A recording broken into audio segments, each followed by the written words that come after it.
Bienvenidos y bienvenidas a Global Bonds, el podcast donde las empresas cruzan fronteras. En el episodio de hoy entrevisto a un experto en pagos online que tras una trayectoria de más de 20 años en el sector ha construido un puente hacia LATAM. Hablamos de diferencias culturales, de los retos de coordinar equipos multilingües en diferentes países y, por supuesto, nos explica con todo detalle cómo las empresas españolas pueden hacer negocios en LATAM de manera efectiva y sin fricciones en el pago. ¿Preparado? ¿Preparada? Comenzamos.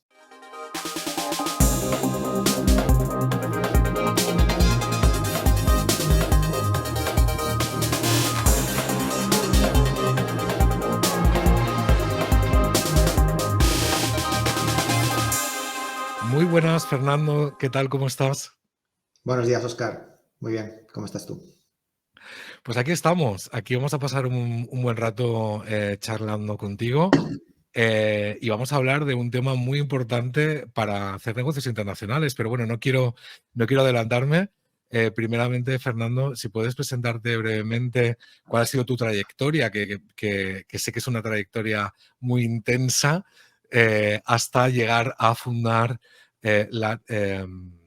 LATAM Digital Bridge. Pues sí. Bueno, primero de todo, gracias por el espacio y por la invitación. Y sí, bueno, es una trayectoria un poco larga y bastante movida. Mi primer contacto con el mundo pagos fue con PayPal en Irlanda. Yo vengo del sector de imagen y sonido y como muchos profesionales del mundo fintech y pagos, pues lo hemos reciclado, ¿no?, de otras industrias. Me fui a Irlanda pues hace un poco más de 20 años y bueno, pues en aquella época pues uno buscaba curro repartiendo currículums en papel porque no existían las plataformas online todavía. Y bueno, pues nos íbamos por las agencias de empleo que funcionan allí y bueno, pues nos llamaron de una que ofrecía un trabajo en el norte de la ciudad, en PayPal. No teníamos ni idea de lo que era PayPal. Y ahí fuimos y entramos en pues una fase muy temprana de PayPal. Todavía no existía el mercado español. Habían acabado de abrir el centro operacional para Europa, una cosa que hacen muchas empresas americanas allí, pues por el tema de idioma, por el tema también de la corporate fiscalidad, tax. ¿no? Exactamente, tienen la fiscalidad más baja de Europa para corporaciones. Y ahí empezamos un poquito, pues muy, muy al inicio, compartiendo oficinas todavía con eBay, que se acaba de comprar PayPal hacía poquito.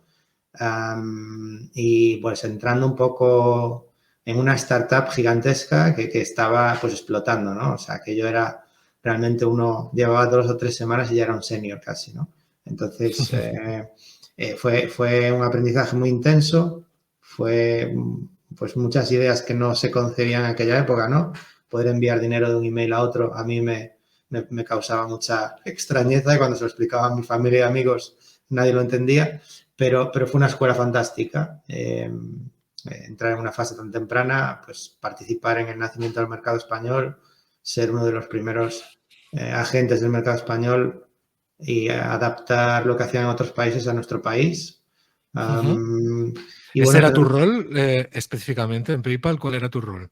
Bueno, yo empecé como agente de soporte para el mercado de Inglaterra y luego me transfirieron un poco después de abrir el mercado español para el español. Estuve allí pues poco más de 6 meses y me transfirieron para el departamento de prevención de fraude. Digamos que cuando empezaba un mercado, pues empezaban primero por soporte y luego iban abriendo todas las funciones operacionales que había. O sea, es decir, no existía la prevención de fraude porque el mercado español no existía. Y entré en ese mercado junto con otro compañero, Jorge, que ahora anda por Madrid. Aprovecho para darle un saludo. Y yo me ocupaba de la parte de los vendedores y él se ocupaba de la parte de los compradores, ¿no? Entonces, básicamente estábamos monitoreando todo lo que pasaba en la plataforma e intentando eliminar y mitigar posibles fraudes, ¿no? Después de un año en ese departamento pasé para también el primero account manager, ¿no? Dar soporte a grandes cuentas en el país, ¿no? Y trabajar con la oficina que teníamos en Madrid, que en aquel momento pues eran 2 personas, ¿no? Imagínate, era muy, muy chico todo. Y básicamente pues ver qué comercio estaban vendiendo, darles soporte, darles una atención personalizada, explicarles un poquito más cómo funcionaba la plataforma para que sacasen más partido, ¿no? Y estuve ahí casi 5 años.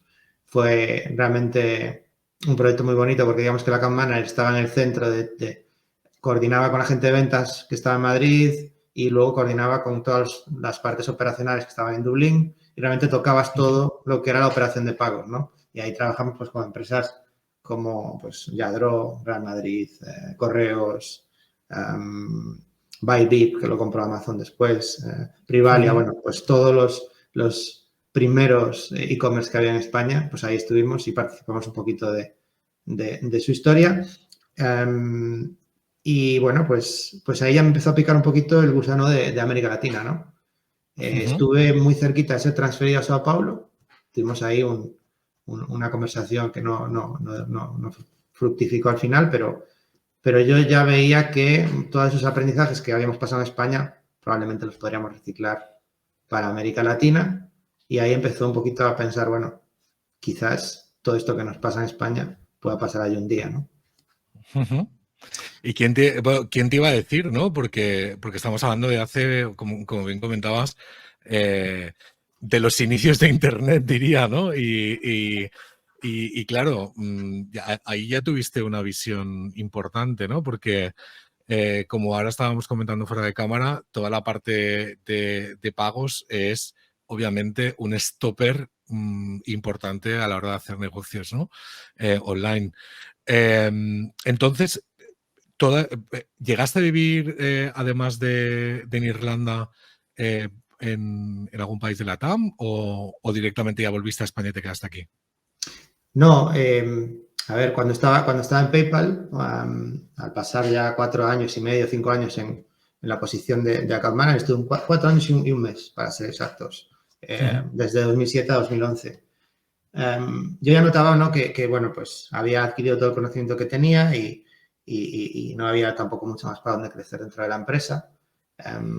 Y el aspecto que a mí me fascinaba y por lo que empecé a pensar en LATAM fue porque además de ser el primer motor de pagos, digamos, internacional y haber revolucionado todo el tema de los pagos en línea, es que fue el primer elemento internacionalizador. O sea, fue por primera vez la herramienta donde un comercio español podía recibir pagos de un cliente en Estados Unidos, que era absolutamente impensable. Y en aquellos tiempos, para que un comercio consiguiera una TPV, pues poco menos que era un ejercicio de fe, ¿no? Era muy difícil, era muy caro, tardaba muchísimo, la integración era terrible y PayPal pues aprovechó ese gap, igual que las fintech lo hacen hoy con todos los gaps que existen y que digamos, las entidades financieras tradicionales no consiguen llegar, ¿no? Me fui a Alemania. Cuando estaba, pues al final de mi carrera, empecé a pensar, bueno, lo sé prácticamente ya todo en la parte de proveedor, pero me falta mucho conocimiento en la parte de comercio y me gustaría ver cómo es el otro mundo y tener una visión más general. Y tuve la oportunidad de irme a Alemania. Estuve en Berlín 1 año y un mes con una empresa que en su momento pues, era chiquita a nivel internacional, pero ya en PayPal era muy conocida, uno de los clientes más grandes que teníamos en Alemania, que era Electronic Star, y ahora se llama Berlin Brands Group, son un unicornio, y también desarrollando el mercado español de cero. Entonces también fue una bestialidad porque, vamos, no teníamos nada, no teníamos ni web, ni referencias, ni productos, se vendía un poquito en eBay y ya. Entonces tuvimos que hacer todo de cero, desde pasarme tardes enteras viendo SEO para posicionar, subir referencias, hacer las fotos de los productos, o sea, todo esto era hecho en casa, era una startup pura y dura.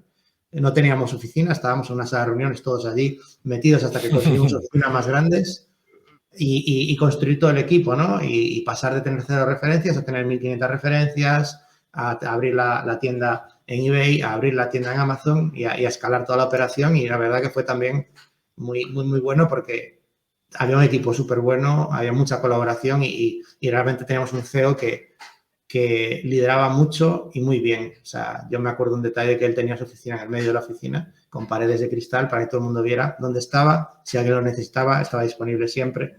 Y la verdad que fue un aprendizaje probablemente el más rápido y brutal que tuve nunca, pero me ha servido mucho en toda mi carrera. Y cuando estaba en Alemania, pues pues el gusanillo de LATAM seguía por ahí y tuve pues la oportunidad a través de un amigo, que a veces ocurren así las cosas, oye, mira, conozco a una persona que trabaja en una empresa de pagos en Brasil, no sé muy bien lo que hace, están buscando a alguien para España, bueno, pues fui a hablar con él, lo vi, entré para una de las primeras procesadoras de pago internacional que existió en la historia, que fue Boa Compra, que ahora se llama PagSeguro Internacional, fue comprada por uno de los mayores procesadores de pagos allí, PagBank, PagSeguro, bueno, son un bicharraco, si quieres mirarlo por internet.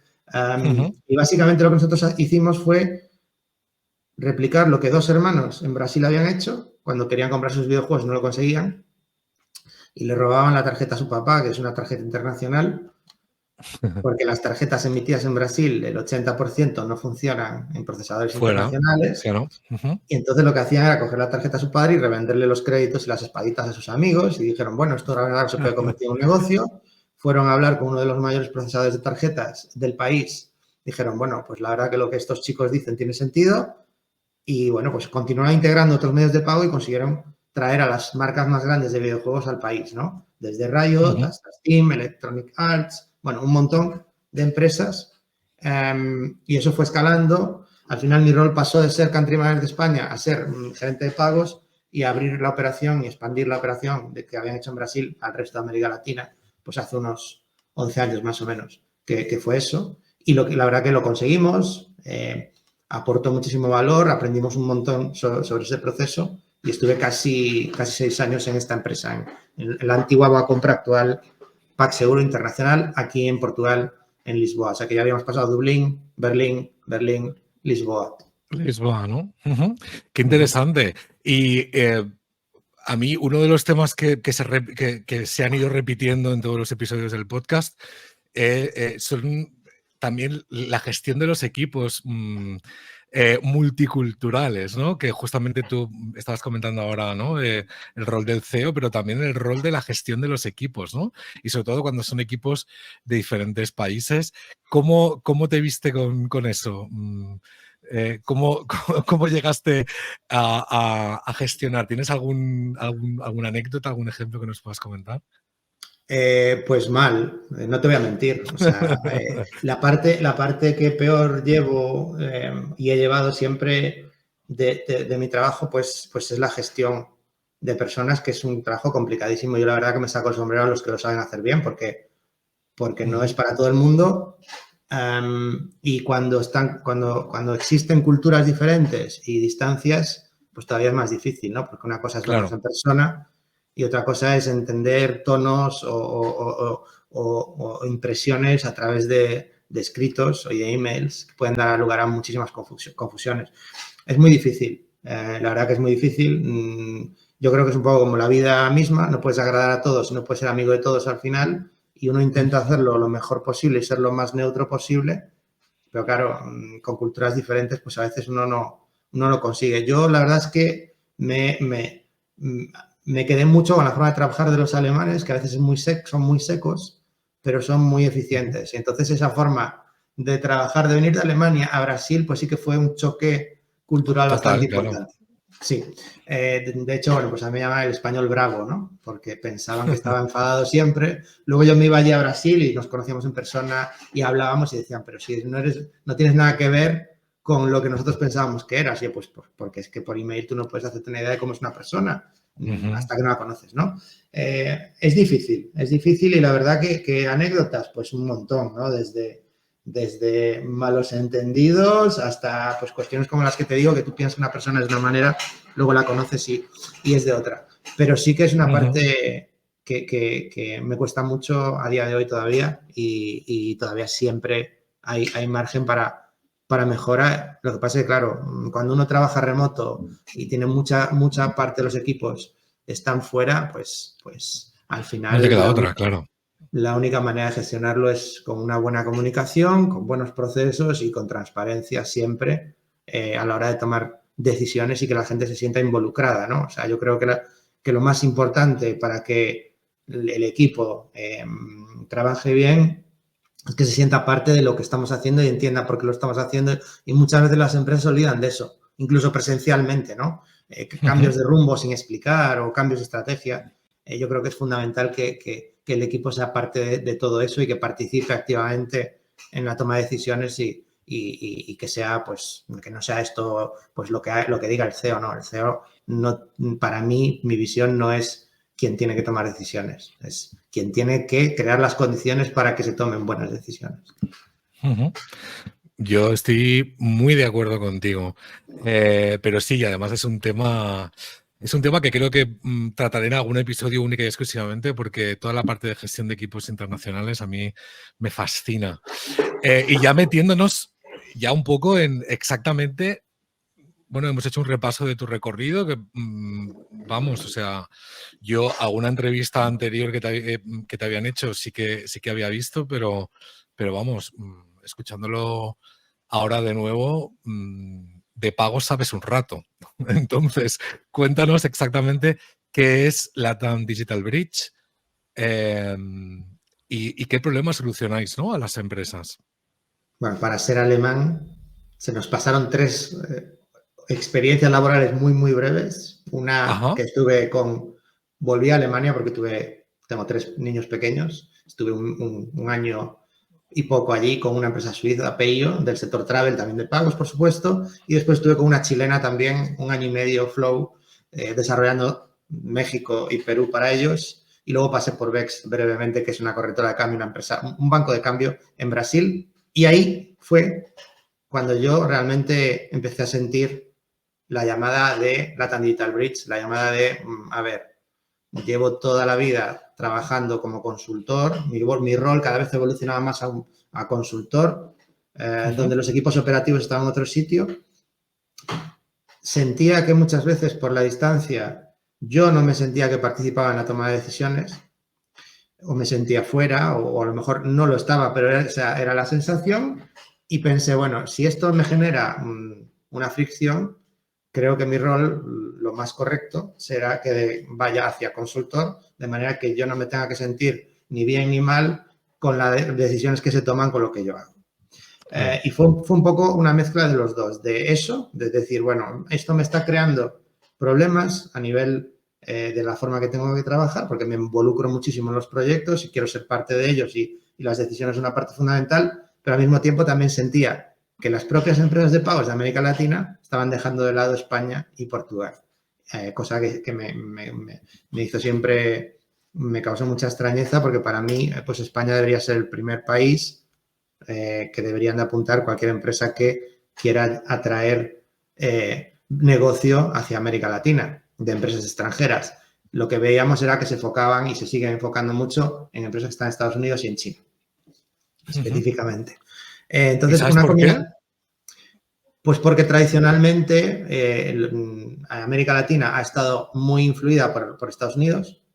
Eso está claro.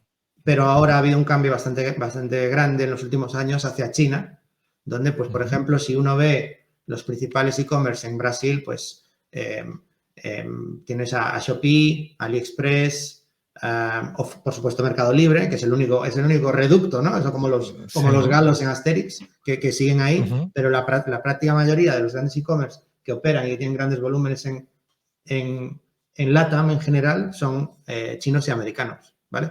En cambio, cuando uno se va a un centro comercial, el más del 50% de las marcas que hay son españolas. Entonces, España tradicionalmente tiene muchísima presencia en el offline, pero en el online no tiene tanta presencia, lo cual, pues, Qué es curioso esto. extraño.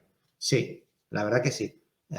Quizás porque tampoco lo necesitan, o quizás porque esas propias empresas chinas y americanas operan en LATAM de forma cross-border, sin tener presencia local, aprovechando pues las conexiones que nosotros también creamos. Y un poco, pues, fue el producto de una combinación de eso, también de un aumento en el número de empresas que me buscaban y me pedían ayuda para entrar en LATAM, y yo veía que, bueno, pues que eso a lo mejor se podía convertir en algo más recurrente y en algo que generase negocio, ¿no? Y ahí empezamos LATAM Digital Bridge, con esa idea, ¿no? De aprovechar el conocimiento que teníamos, la experiencia que teníamos, e intentar crear ese mensaje y esa propuesta que llegase al comercio español, porque a diferencia de otras startups que tienen que crear la necesidad de vender su producto, la necesidad existía, lo que nosotros tenemos que hacer es que esa necesidad llegue y sea entendida. Ujú. Hoy día todavía muchas empresas creen que con Stripe y con PayPal pues vendes en todo LATAM o que con tu banco vendes en todo LATAM, ¿no? Entonces lo que nosotros estamos intentando hacer es explicar por qué no y explicar cómo se puede hacer mejor ahorrando dinero y con quién se debe hacer, que también es un punto fundamental, ¿no? Entonces fue un Ujú. poco una cosa gradual. O sea, yo en ningún caso tenía vocación de emprendedor y creo que a día de hoy todavía no la tengo. Pero hemos ido un poco viendo lo que pasaba y qué es lo que encajaba mejor a mí a título personal y entender un poquito y ver un poquito y hemos ido estos 2 años de vida pivotando y adaptando un poquito a lo que nos íbamos encontrando hasta el punto de que hemos fundado una segunda startup hace poco y lanzaremos dentro de poco una plataforma también. Wow. Y luego creo que también hacéis algo de formación, ¿verdad? Porque Ujú. justamente lo que estabas comentando, ¿no? De que yo creo que para que las empresas españolas sean conscientes, ¿no? Como estabas diciendo, de que con Stripe y con PayPal no está todo el pescado vendido, hablando claro, os falta ahí la parte evangelizadora, ¿no? La parte de formación. Cuéntame un poquito por aquí, porque también es un tema que me interesa. ¿Qué tipo de formación hacéis? ¿Qué es formación directamente para empresas o cómo lo estáis haciendo? ¿Cómo lo encajáis esto? Pues mira, el tema de formación es un poquito también consecuencia de lo que nos hemos ido encontrando y lo que hemos ido viendo, ¿no? Y esto no es un problema solo de España, es un problema general de que el mundo fintech va a una velocidad brutal y Ujú. incluso los que trabajamos intensamente en él nos cuesta estar al tanto de todo lo que pasa y entendemos que las empresas tampoco son capaces de entender bien cómo aprovechar todos los productos que van saliendo, todas las soluciones que van saliendo y no dejarse embaucar por, por las propias soluciones, que todas son las mejores y todas hacen Sí, todo y ayudan. por el presupuesto de marketing, por el que tenga el presupuesto de marketing más grande, vamos. Pues a veces sí, pero lo que sentimos es que es muy difícil quitar todo el ruido que hay y quedarse con lo que realmente interesa y ayuda a cumplir los objetivos que la empresa tiene apoyándose en las soluciones que hay, ¿no? Eh, y una de las fórmulas que pensamos es la formación, es decir, es poder explicar los conceptos básicos de qué es una fintech, de qué tipos de pago hay, qué tipo de soluciones existen, Ujú. y conceptos básicos, ¿no? De prevención de fraude, por qué compliance es importante y que las empresas puedan al menos tener unos fundamentos básicos que les ayuden a tomar mejores decisiones cuando escogen sistemas de pago, porque yo creo que el mundo de pagos ha sido siempre tradicionalmente un poco dejado de lado porque no es sexy, porque, bueno, no tiene grandes presupuestos, pero es absolutamente fundamental porque todo el trabajo que tú haces durante la captación, durante el branding, durante el posicionamiento, todo lo que hay que hacer para atraer a un cliente se puede caer por un error en la compra y la compra es absolutamente fundamental que funcione perfectamente y que se adapte a lo que el cliente quiere. Y muchas veces pues vemos que eso no pasa, ¿no? Hemos visto varios casos de empresas que operan en LATAM y que tienen unas conversiones que dan pena, ¿no? Porque están trabajando pues con una conexión internacional y se le caen las transacciones y el cliente lo único que causan es, en vez de causar el efecto wow, causan el efecto puff, o sea, no vuelven nunca Total, más. ¿no? Ujú. Entonces, la idea de la formación viene un poco por ahí, también viene un poco de que hemos tenido colaboraciones puntuales, por ejemplo, con IEBS, y también hemos tenido pues, una formación con PrestaShop, pues, que es un bicharraco, ¿no?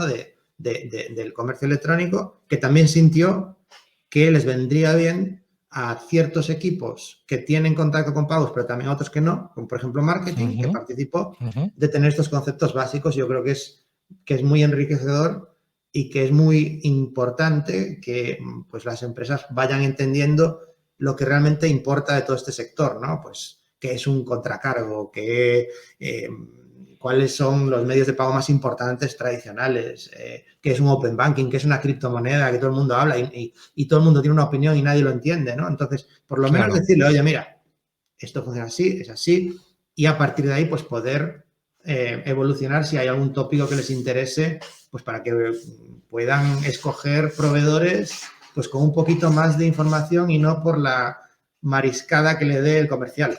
¿no? Que a veces pasa. Entonces, Totalmente, ¿no? entonces la idea es explicarle tanto al sector privado como público, pues de qué va todo este tema de fintech, por qué PayPal es tan grande o fue tan grande en su momento, qué hizo, o por qué, pues igual que es importantísimo ofrecer Bizum en España, pues porque es importantísimo ofrecer Pix en Brasil, ¿no? Intentar, pues eso, darles conocimiento básico para que tomen mejores decisiones para su negocio.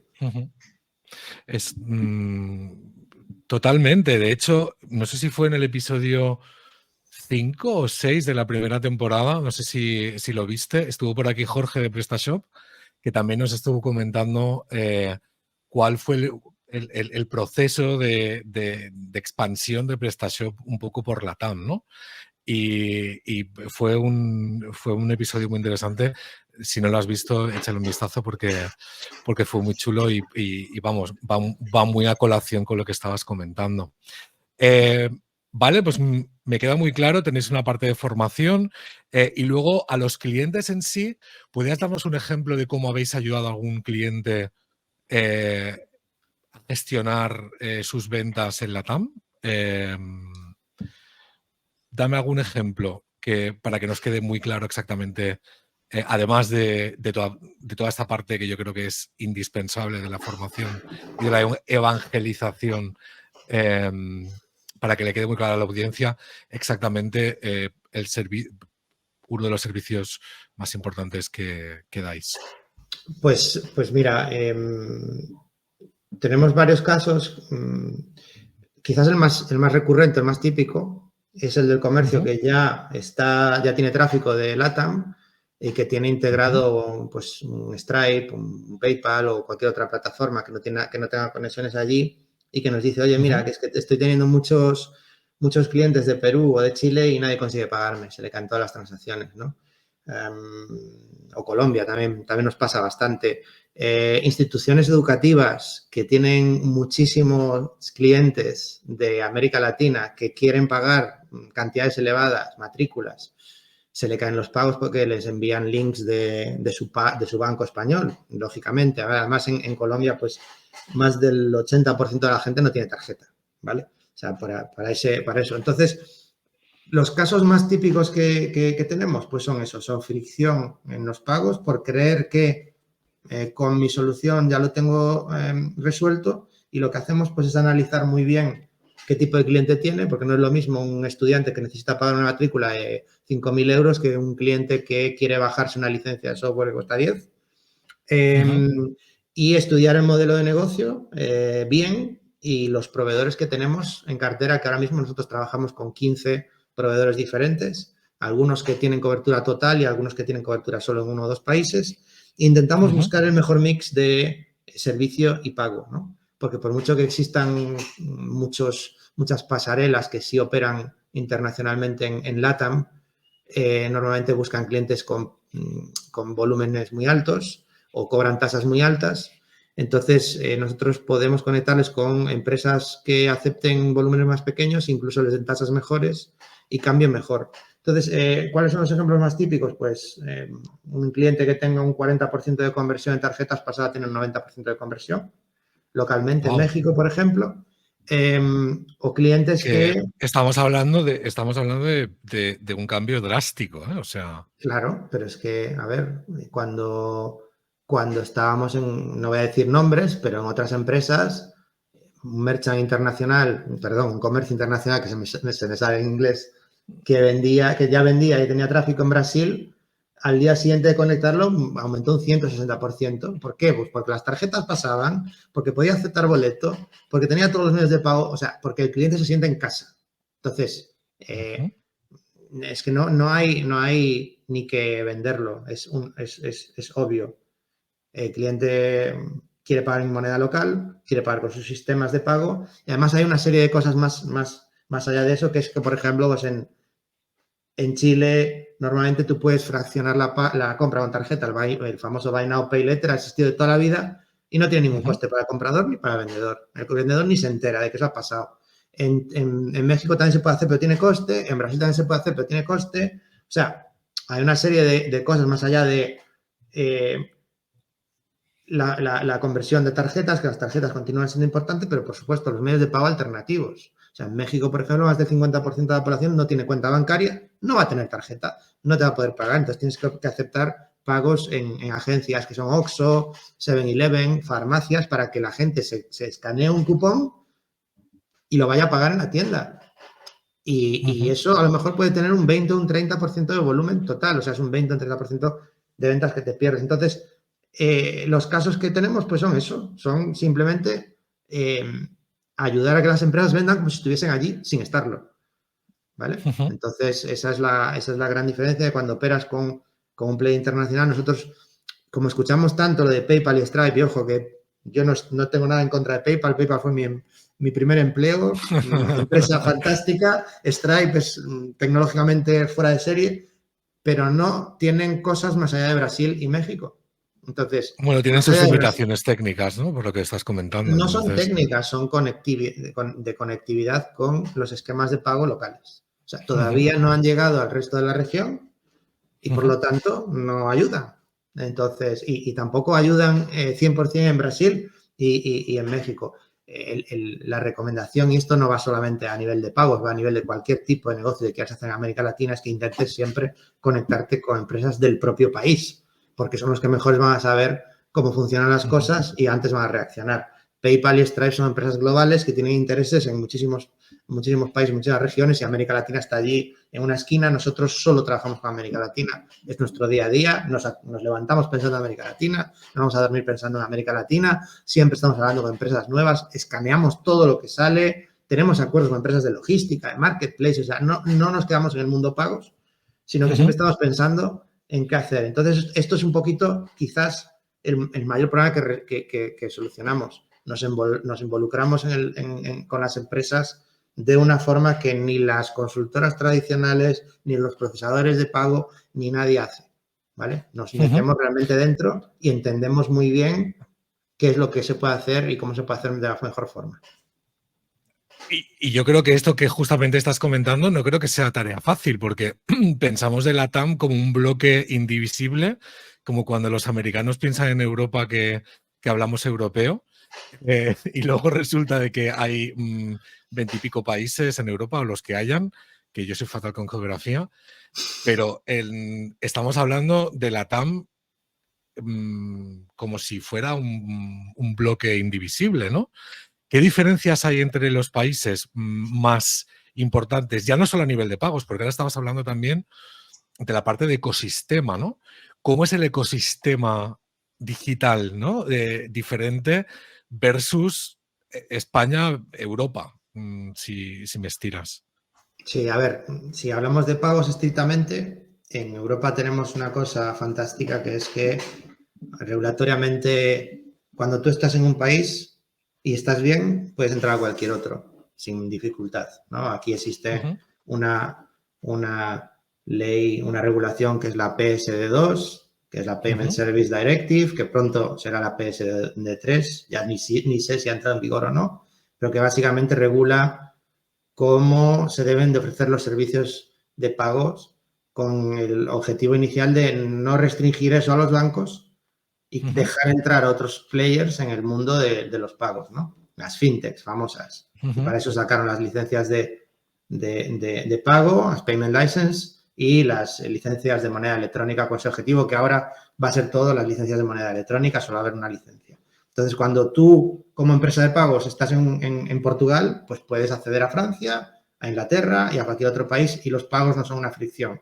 Tú puedes integrar cualquier sistema de pagos sin mayor problema. América Latina no existe nada de eso. O sea, cada país es un mundo, tiene su regulación, tiene su retención impositiva, tiene sus restricciones y funciona de otra manera diferente, ¿no? Entonces, por supuesto que podemos hablar de dos grandes bloques, ¿no? Que es México y Brasil, que a nivel de población creo que son el 60-70%, y a nivel de GDP pues es el 80%, y el resto de países. Brasil probablemente el que más avanzado está, con todo el tema, ellos miran mucho hacia Europa. O sea, por ejemplo, la ley de protección de datos, que es la LGPD allí, prácticamente la han copiado de Europa y la han implementado.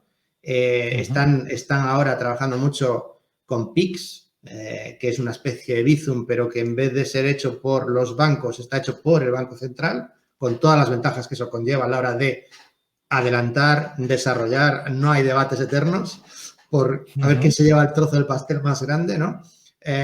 Y realmente están entrando en un marco regulatorio muy similar al europeo.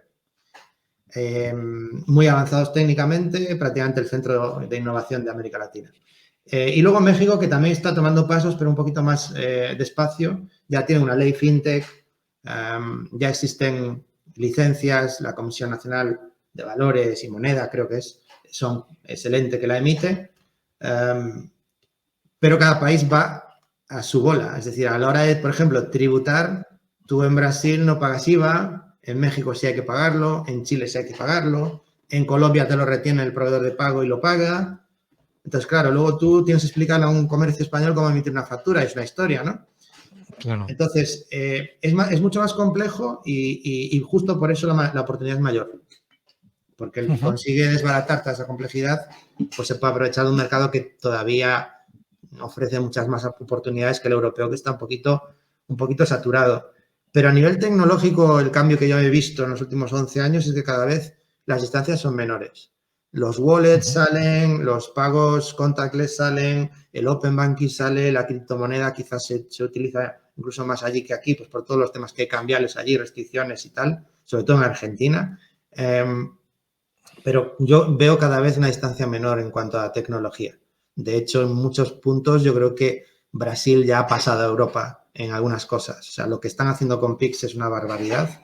En 2 años lo han petado, quieren cargarse las tarjetas y dejar de utilizar tarjetas allí. Eso son frases no mías, sino del director del Banco Central. Quieren eliminar la dependencia de las tarjetas, proteger su ecosistema. Como economía cerrada, quieren hacer eso y a mí me parece un movimiento muy interesante y a lo mejor no me sorprendería que Brasil sea el ejemplo a seguir en otros países en América Latina que de hecho ya están desarrollando sus propios sistemas de pagos instantáneos, que es una cosa que en Europa también se está intentando hacer desde hace tiempo. Y a mí siempre me recuerda cuando estaba en PayPal y en PayPal se permitió usar la cuenta bancaria para pagar. Y yo decía, pero si puedes usar la cuenta bancaria, ¿para qué quieres una tarjeta? La tarjeta es obsoleta, ¿no? ¿Para qué? Claro.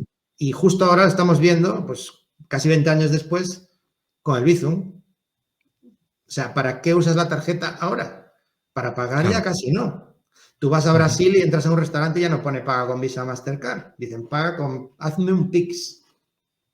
¿No? Entonces, ha cambiado por completo el ecosistema y yo creo que ahora mismo es lo más interesante que está pasando allí es ese movimiento hacia los pagos instantáneos.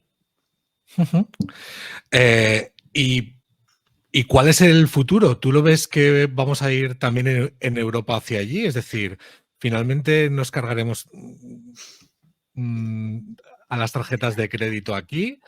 ¿O cómo va a ser el tema? Porque, como ya hemos dicho creo antes en el episodio, la forma de pago y cada país tiene una forma de pago diferente. Nosotros, que también desde On Translation nos dedicamos a toda la parte de localización,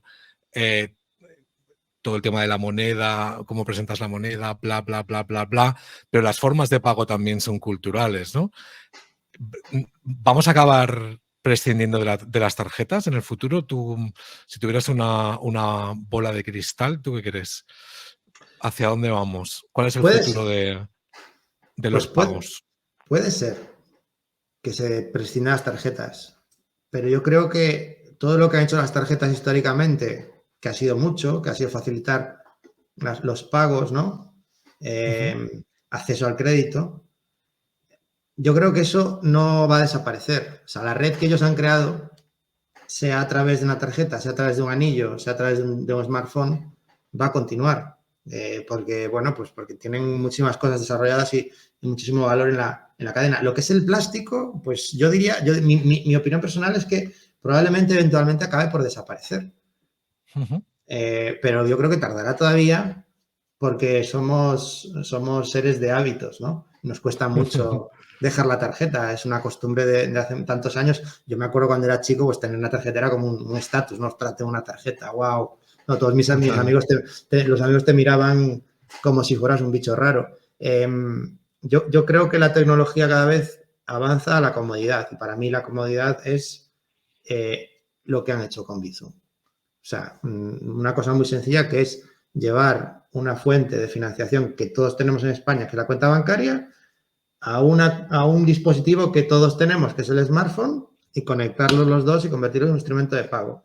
Yo creo que las tarjetas inevitablemente van a pasar por ese tema también, de que para qué voy a necesitar yo la tarjeta si puedo pagar hoy con un QR o con cualquier otra tecnología, Total. ¿no?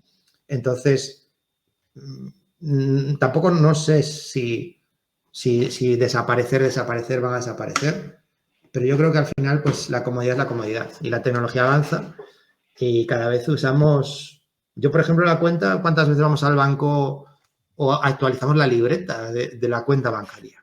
Pues ya se Yo ha creo que ya ni ido tenemos. Bueno, yo creo que ni tengo libreta, vamos. y ni nos hemos dado cuenta, ¿no? O sea, Total. esas cosas pasan así, pero seguimos utilizando la cuenta bancaria. Yo creo que las marcas continuarán ahí, pero probablemente pues lo que es el plástico, pues ¿para qué lo vas a utilizar? Si es que además es súper inseguro tener tu número ahí Ujú. con tu CVV y todo. Total.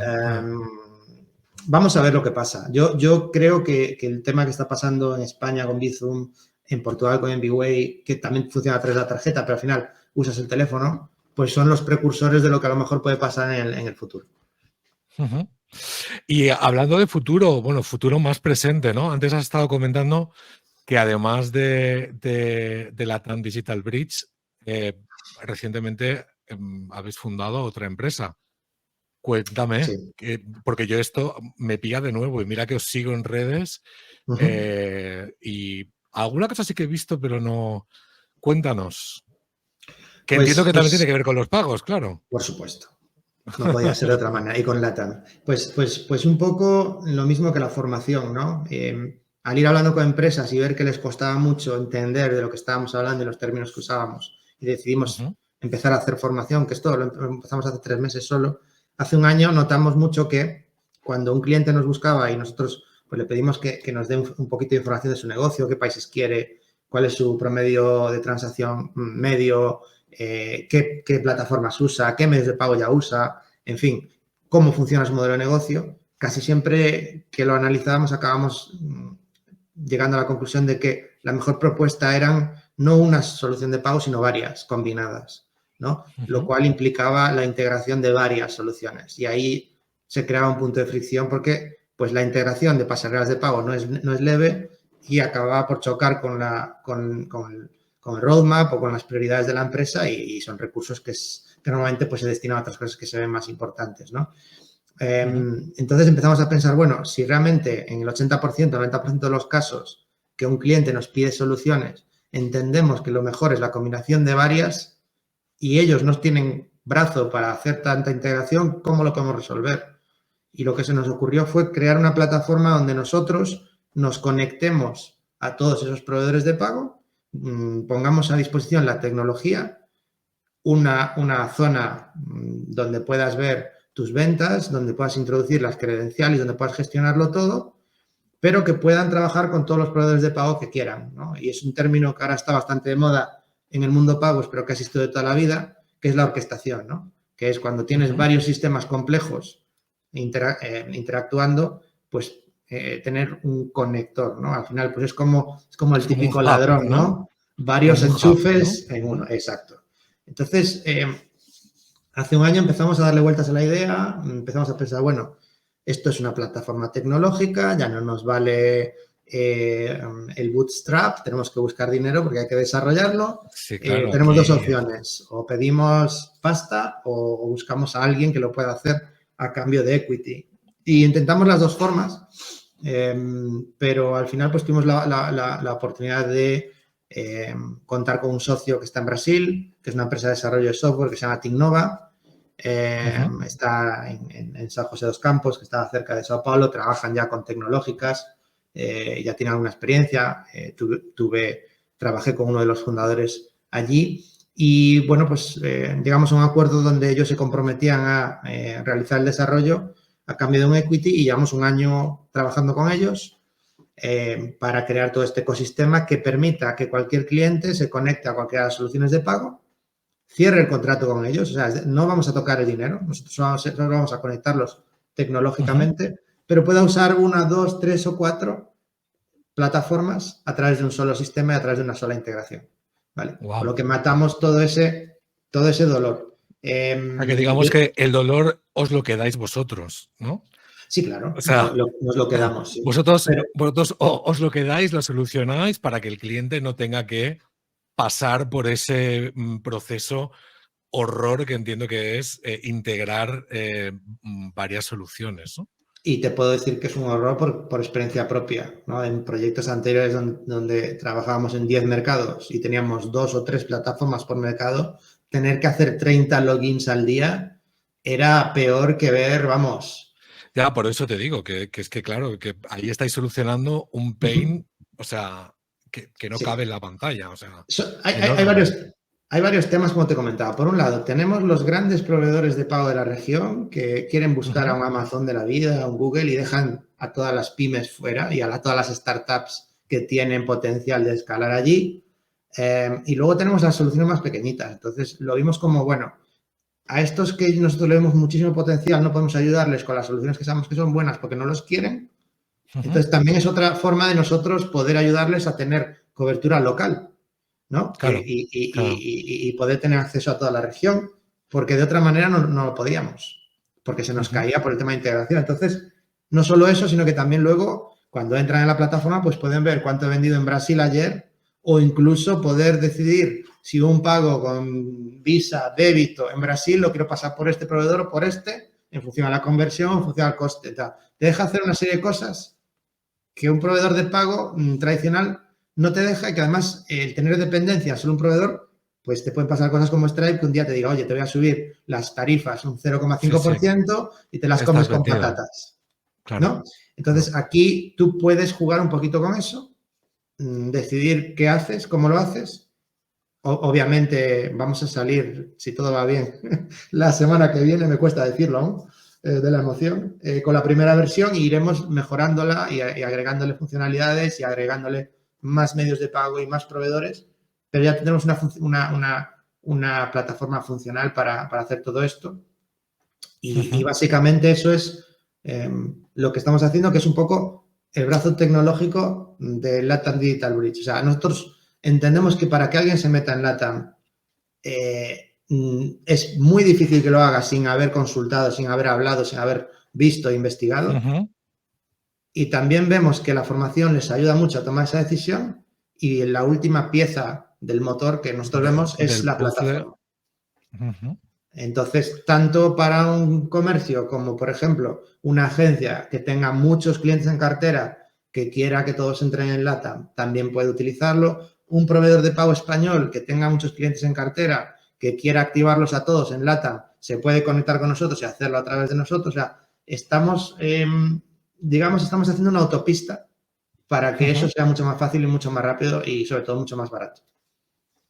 Eso sí que es un bridge de verdad. Sí, esperemos que sea un bridge y que no sea un barranco. Porque No, hombre, bueno, no. estamos intentando que todo funcione bien y todo salga bien, pero obvio, todavía nos Bueno, queda pinta muchísimo complejo, trabajo. ¿no? Pinta complejo, pero bueno.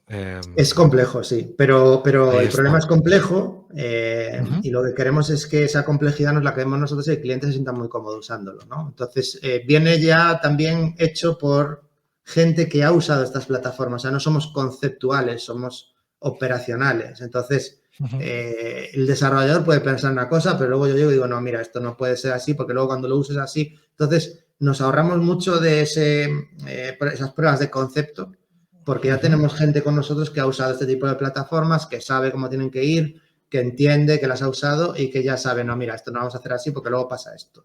Entonces, sí que por lo menos ya tenemos un poquito de dolores y de golpes ahorrados en el camino.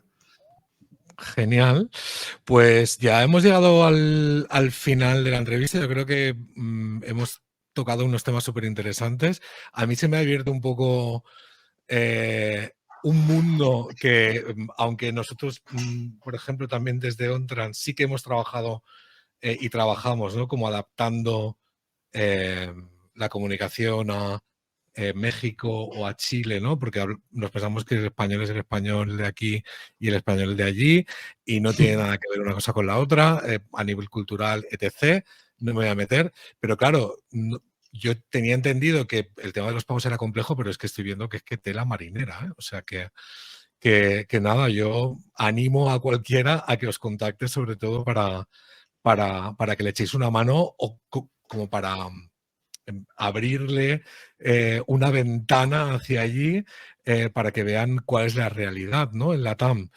Y para acabar, yo siempre acabo todos los episodios con dos preguntas típicas. La primera es, cuéntanos una anécdota de un problema de comunicación que hayas tenido, ya sea personal o profesional, precisamente por diferencias culturales o por temas de idioma. Cuéntanos. Pues el que recuerdo con más cariño, entre comillas, pues fue un ejercicio que se hacía todos los años por parte del equipo de tesorería de una cierta empresa en la que trabajé, y no diré el nombre, que enviaba unas cartas a todos los proveedores de pago para que nos enviasen unos documentos contables que era para hacer las auditorías finales, ¿no? Y el primer año el inglés estaba bastante raro, ¿no? Usaban cosas como Your Lordship, que es como una cosa un poco medieval, ¿no? Su usía, una cosa muy, muy rara. Y nos pasamos yo creo que un día o dos rehaciendo los documentos y poniéndolos bien, y al año siguiente los volvieron a mandar exactamente igual. Entonces ya se lo mandé al CEO, hicimos algunos memes y bueno, pero el Your Lordship, o sea, recibir una notificación que te diga su majestad bueno, sí, sí. Su brutal. Y eso señoría sería, ¿no? Un poco también. ahí es donde la traducción no es solo traducción, es localización. Total. Porque cuando uno traduce se dan esas situaciones y bueno, pues yo creo que lloré de la risa bastante cuando lo estaba leyendo porque no me lo podía creer que lo hayan vuelto a hacer después del primer año. O sea, es que el primer año habíamos hecho unas imágenes con circulitos rojos, bueno, nos lo pasamos muy bien. Dimos una impresión muy profesional mandando eso. Total, total. Me suena a mí un poco a Star Wars también, ¿eh? Eso de Your Lordship, ¿no? Suena un poco a Star Wars también. También tuvimos clientes en PayPal que nos mandaban emails haciéndonos poesías para decirnos lo disconformes que estaban, gente que firmaba con Carlos V, bueno, pues tuvimos de todo un poco. Ahí en PayPal la verdad que tuvimos bastantes anécdotas, ¿eh? Y ya para acabar del todo, ¿a quién te gustaría ver por aquí? ¿Quién tú crees que podría invitar que tenga algo que ver con el cross-border, con la internacionalización? ¿Alguna empresa que esté pensando que ya lo haya hecho, que lo esté haciendo muy bien o que lo esté haciendo muy mal? Cuéntame. A ¿Quién ver, se te ocurre? si hablamos de internacionalización, pues yo creo que hay un chico que está ahora por Barcelona, que se llama Alejandro Aznar, que está con Tunes. Ese chaval yo creo que sabe un rato de pagos y de internacionalización y además es súper simpático, así que te animo a que hables con él, porque sería una conversación interesante. También ha dado unas cuantas vueltas por el mundo, canta en un grupo de música. Vamos, Hostia, mira, lo tiene es una todo. prenda, es una prenda. Te lo recomiendo. Genial, pues nada, pues yo lo contacto a ver si se quiere liar. Y Fernando, lo dicho, ha sido un placer. Muchas gracias por abrirnos una ventana o una puerta, o como bien tú decías antes, una autopista hacia la TAM. Espero que a la audiencia le haya parecido un contenido interesante. A mí me lo ha parecido. Y nada, nos vemos en algún evento pronto, que seguramente coincidimos en algún evento de e-commerce o de tecnología, etcétera. Ojalá. Fernando, un placer. Que vaya muy bien. Muchísimas gracias, Oscar. Y muchas gracias a GlobalBots.